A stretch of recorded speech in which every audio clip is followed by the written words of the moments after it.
사람은 태어나서 아무도 가르쳐 주지도 않는데 저들 빠는 본성을 가지고 태어납니다. 하나님께서 그런 은혜를 주셔서 생명을 유지하게끔 그렇게 축복하신 것입니다. 사람이 먹기 시작하고 입기 시작하고 세상을 바라보기 시작하면서 생기는 욕망이 또 하나 있는데 권력의 욕망입니다. 권력을 한번 잡아보니 얼마나 좋은지 모릅니다. 법치국가라고 얘기하지만 권력자가 누릴 수 있는 부분들이 얼마나 많은지 참 좋아합니다. 또 대통령을 곧 세우게 될 텐데 유망 후보자들에게 줄을 대기 위하여서 백방으로 노력하는 정치인들이 얼마나 많은지 모릅니다. 오늘 성경 본문의 말씀에 보면 이스라엘의 첫 번째 왕이었던 사울 왕의 최후에 대한 얘기가 나옵니다. 사랑하는 성도 여러분, 사울 왕은 포악한 정치를 행한 사람도 아니었습니다. 그는 국민들을 괴롭히며 폭탄 세금을 요구했던 분도 아니었습니다. 다만 그를 세워주신 하나님을 잊어버리고 하나님을 버리고 우상 숭배했던 교만이라고 하는 왕이었을 뿐이지 타인들에게 불의한 것을 탈취하거나 백성들을 억압하거나 그러지는 않았습니다. 그랬던 그가 블레셋과의 전쟁에서 목숨을 잃게 됩니다. 얼마나 그날의 전쟁이 처절했는가 하면 본인과 함께 세 아들이 함께 목숨을 잃습니다. 세 아들만 목숨이 잃는 것이 아니라 자기를 도와주고 있는 이스라엘의 수뇌부, 즉 군 장성들도 생명을 잃게 되는 정말 처절한 패배의 현장에 있게 되는 것입니다. 이런 패배의 장이 있었을 때의 얘기가 오늘 성경 본문인데 이 사울왕의 마지막 죽음의 장면을 묘사하고 그들을 땅에 묻는 말씀으로 이 사무엘상이 끝나게 되는 것입니다. 역사서를 쭉 기록해 오다가 사무엘상에서부터 왕정 정치가 시작됩니다. 열왕기 상하, 그 다음에 역대기 상하, 이렇게 해서 사무엘 상하로부터 6건의 책이 이스라엘에 그리고 남왕국과 북왕국의 나라를 다스렸던 임금들에 대한 말씀이 기록되어져 있습니다. 사무엘상은 이 긴 30장이 넘는 이 긴 장에 걸쳐서 대부분 사울왕에 대한 얘기가 등장합니다. 그만큼 왕에 대한 관심이 하나님께서 깊었고 높았고 또 하나님의 향하신 뜻이 그에게 있었던 것이었습니다. 그런데 사울왕은 하나님이 원하시는 뜻대로 살지를 않았습니다. 그래서 결국은 부러움을 당하게 된 것입니다. 그는 왕으로서 권력도 행사해봤고 그는 인간이 누릴 수 있는 낙도 누려본 사람이지만 그럼에도 불구하고 그는 마지막 모습이 너무 비참한 모습으로 인생을 끝나게 됩니다. 그는 권력의 맛도 알았습니다. 그는 백성들을 다스리는 법도 터득했었습니다. 그럼에도 불구하고 하나님을 버린 게 제일 큰 실수였던 것입니다. 하나님을 버리지 않았더라면, 하나님을 떠나지 않았더라면 그는 모르긴 하지만 이스라엘 역사에 가장 빛나는 임금이 되었을 줄도 모릅니다. 항상 첫 번이라고 하는 것은 소중하고 귀하지 않습니까? 새로운 역사를 개척해 나가는 첫 번째 왕은 실수도 있을 수 있습니다. 그러나 첫 번째 왕은 항상 기억되기 마련입니다. 여러분들이 이스라엘의 12번째 왕이 누굽니까? 11번째 왕이 누굽니까? 아무도 기억하시는 분이 없으실 거예요. 이거 참 고마운 일이에요. 다 기억하고 있다는 것은 유목사의 숨이 멈추게 만드는 일이 될 건데 이스라엘 역사의 왕이 11번째 왕이 누군지 12번째 왕인지 몰라요. 그런데도 불구하고 첫 번째 왕이 누군지는 다 알고 계시잖아요. 그만큼 하나님께서 사랑하셨어요. 여러분들에게 자녀들이 있을 텐데, 자녀들이 계실 텐데 여러분 뭐 손가락 5개 깨물어서 안 아픈 손가락이 없다고 다 부모들은 거짓말합니다. 다 거짓말하지만 그래도요 이 5명의 아들이 있고 딸들이 있고 그러지만 누가 그래도 눈에 들어오는가 하면 첫째예요. 첫째. 그렇죠. 거짓말 하시는 거 봐요 또. 스스로 속이지 말지니라. 첫째가 귀중한 거예요. 여러분, 그래서 사람도요, 이게 참 부부가 싸우려고 하니까 별것 가지고 싸우는데, 아니 커피 잘 마시고 잘 조용한 시간에 잘 쉬고 있다가 툭 던지는 질문이, 당신 내가 첫사랑이야? 첫사랑은 무슨 첫사랑, 초등학교 첫사랑이 있지. 중학교도 첫사랑이 있고 고등학교 때도 다 있지. 내 이 얼굴에 그냥 없을 것 같습니까? 얼마나 많은데.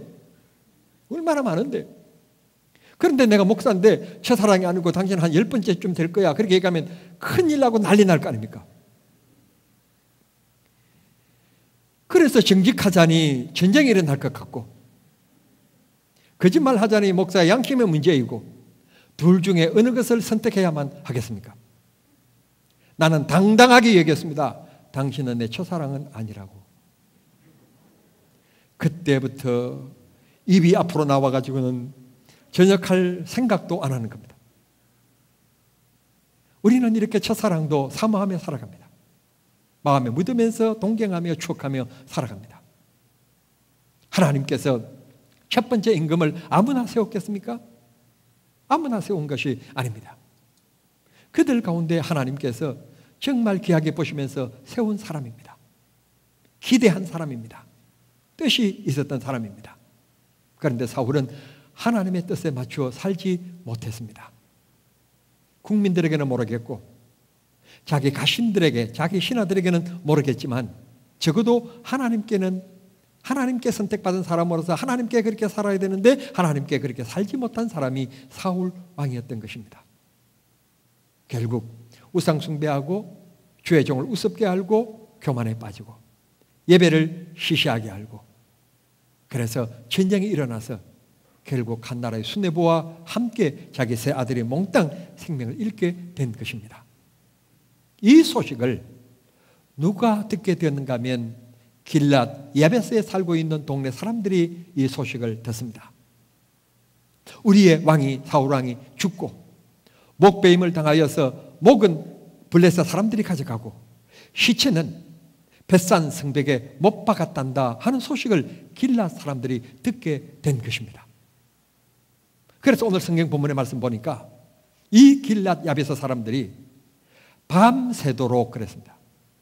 그 소식을 정오에 들었는지 오후 늦게 들었는지 저녁 낮에 들었는지는 잘 모르지만, 듣는 그 순간 우리가 이렇게 앉아 있으면 안 되지. 그가 어떻게 살았든지 그건 그 사람과 하나님과의 문제일 것이고, 나와 임금의 사이는 하나님께서 기름 부어 세우신 하나님께서 세운 지도자인데 그가 목베임을 당하고 그의 시체가 성벽에 못 박혀 있다니 이건 있을 수가 없는 일이다. 그래서 길랏 야베스 사람들이 밤새도록 그 길을 달려가서 사울 왕의 시체를 거두어 불살라 땅에 묻고 7일 동안 애통하며 장례의 마지막 순간을 보내었다라고 말씀합니다. 여러분, 교통이 발달하고 길이 잘 뚫린 지금도 여러분 밤새도록 그 길을 달려간다는 것은 쉬운 일이 아닙니다. 그때는 맹수들도 많고 야밤에는 활동하는 동물들이 많습니다.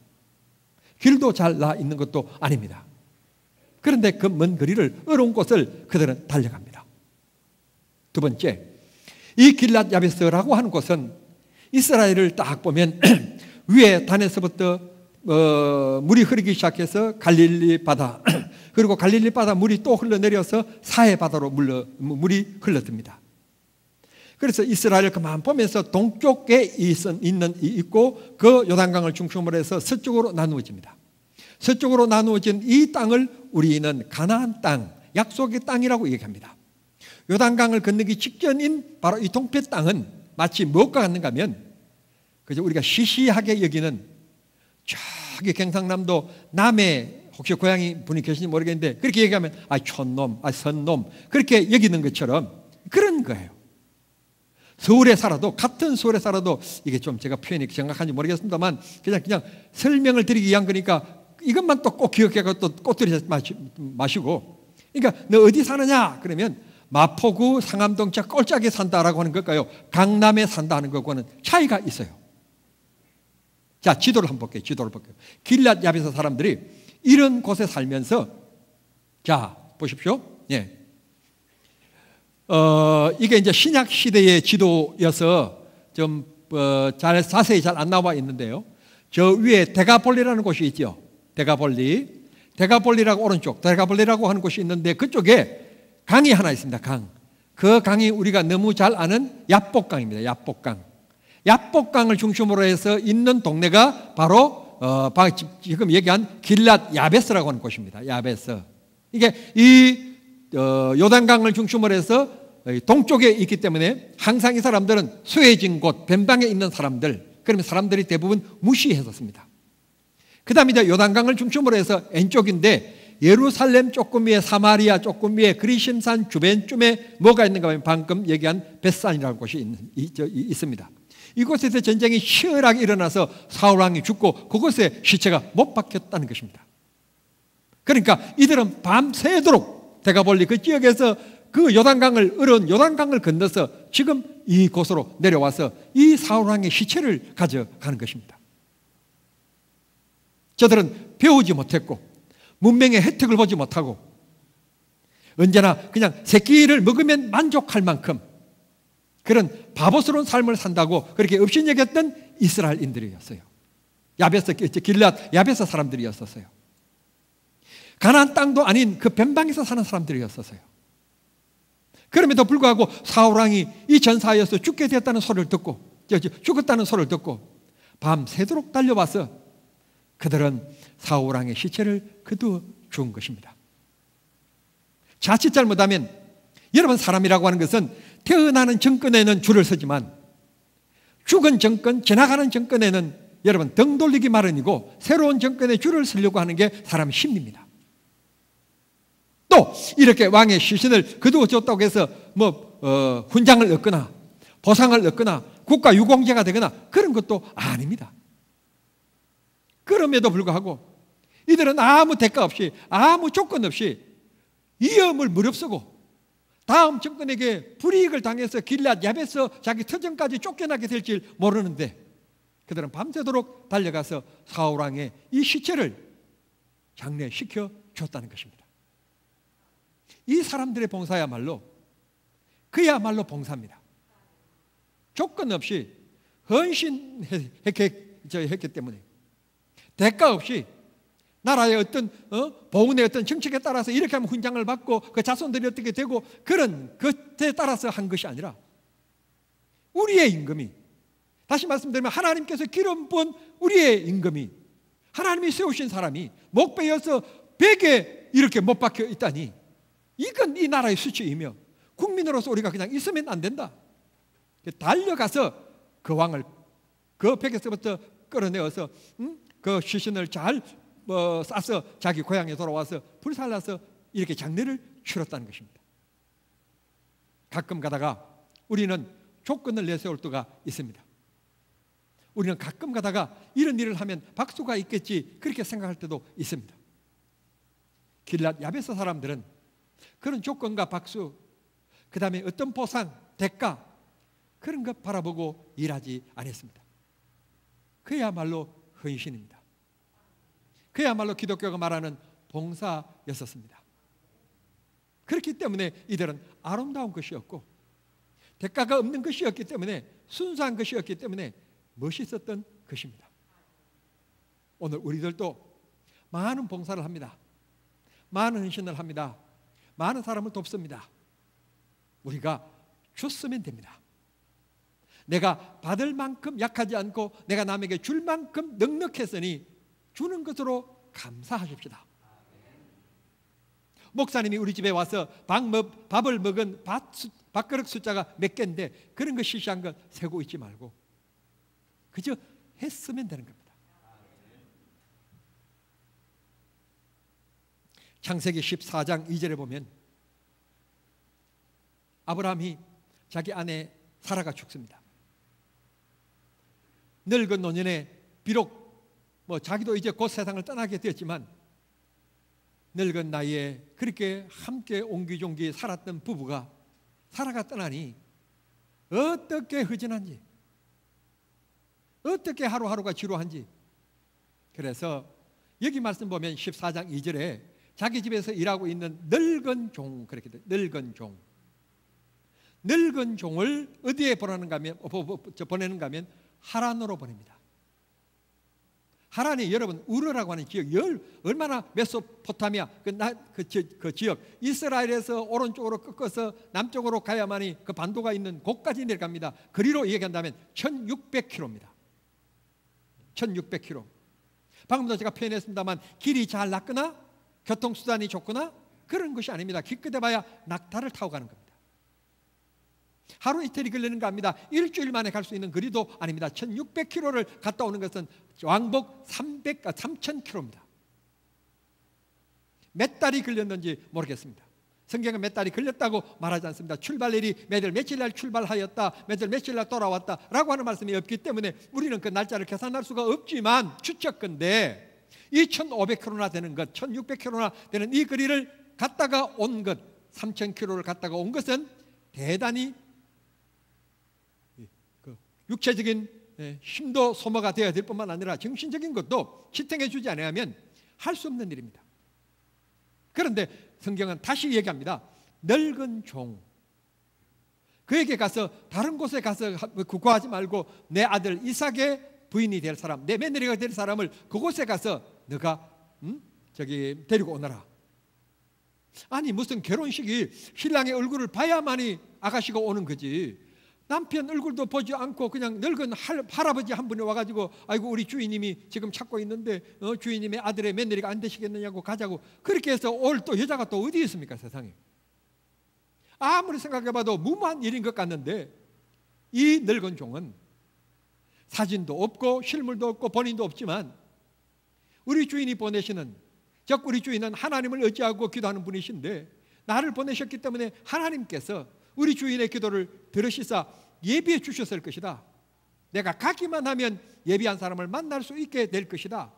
믿음 한 가지 가지고 그곳까지 가서 자기 주인이신 아브라함의 아들 이삭의 부인을 구해가지고 옵니다. 성도 여러분, 오늘 길앗 야베스 사람들의 공통점이나 창세기 14장 2절에 나오는 아브라함의 종의 공통점이나 모두 이 사람들이 어떻게 해서 훈장도 대가도 바란 것도 아니고 어떻게 하면 불이익을 당할 줄도 모르는데 불구하고 그곳에 가서 그런 봉사를 할 수 있었던가, 딱 한 가지, 하나님이었습니다. 아브라함의 종도 우리의 주인께서 기도하시는 그 하나님께서 예배해 두고 계실 것이다, 내가 가면 순전히 만나게 해 주실 것이다 라고 하는 믿음 가지고 갔고, 길앗 야베스 사람들도 다른 사람들 다 도망갔고 국가의 수뇌부가 다 전멸당했지만 하나님이 기름 부으신 종인데 우리가 거두지 아니하면 누가 하시겠느냐. 이게 하나님께 기뻐하시는 일일 것이다 믿고 갔기 때문에 어느 사람의 방해도 받지 않는 채 장례를 잘 치르게 되었고 7일 동안 금식하면서 애통하며 장례식을 잘 치렀다는 말씀입니다. 성도 여러분, 다시 초반으로 돌아가면 우리가 이 세상에 여러분 권력의 욕심도 가지십시오. 물질의 욕심도 가지십시오. 건강의 욕심도 가지십시오. 명예의 욕심도 가지십시오. 그러나 꼭 잊지 마실 것은 하나님을 잊어버리지 마십시오. 하나님을 의지하십시오. 고난의 길을 늙은 종이 가라라고 하는 그 길은 고난의 길이었습니다. 힘든 길이었습니다. 열대지방에 낮 기온이 40도로 올라가는 숨이 헉헉 막히는 길이었습니다. 그런데 늙은 몸으로 가기는 진짜 어려운 그런 여정입니다. 그럼에도 불구하고 하나님께서 내 건강까지도 발걸음도 여정까지라도 하나님께서 지켜주실 것이다 믿고 갔던 것입니다. 성도 여러분, 명예가 있는 게 나쁜 일은 아닙니다. 욕될 일이 아닙니다. 돈이 많은 것 절대로 지탄받을 일이 아닙니다. 다만 하나님을 잊어버리지 마십시오. 제가 이 정부에게 한마디 꼭 해주고 싶은 말이 있는데, 그건 자본주의 사회에서 인간의 가장 기본적인 의식주, 이 의식주 가운데서 먹고 입고 사는 것, 집 문제, 주거의 자유, 집을 하나 가지고 살아가는 것, 그 당연한 것입니다. 그런데 이 집을 가지고 있는 것에 대해서 뭐 10억짜리와 30억짜리의 집에 차에 따라서 재산세 해마다 내는 이 세가 달라진다고 하는 것, 그 세를 거둔다고 하는 것은 나는 잘못이라고 생각합니다.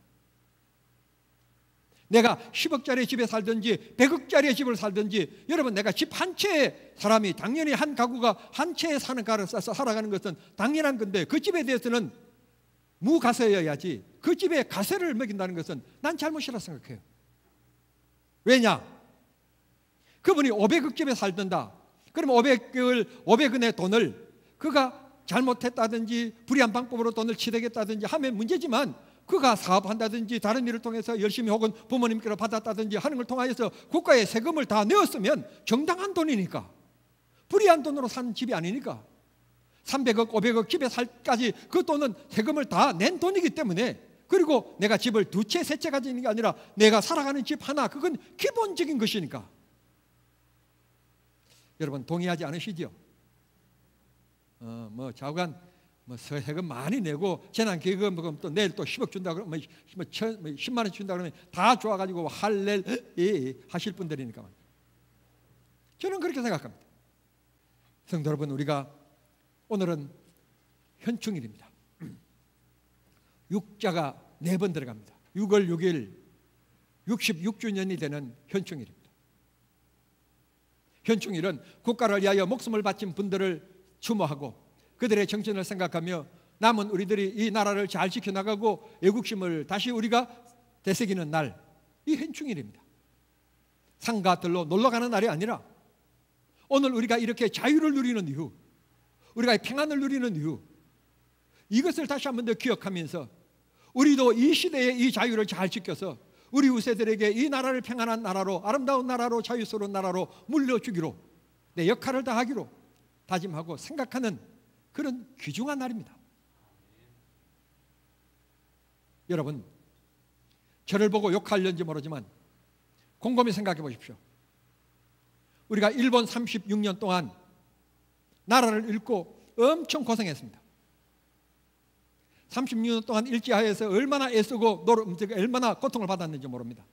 교회들은 불사르고, 교회들은 한 속에 집어넣고 다 사람들을 죽이고 무서운 일들이 있었고, 심지어는 신사참배에 동참하지 않는다고 해서 주의 종들을 잡아다가 거꾸로 매달고 코에다가 물을 붓고 아주 참 사람으로서 할 수 없는 잔인한 일들을 했습니다.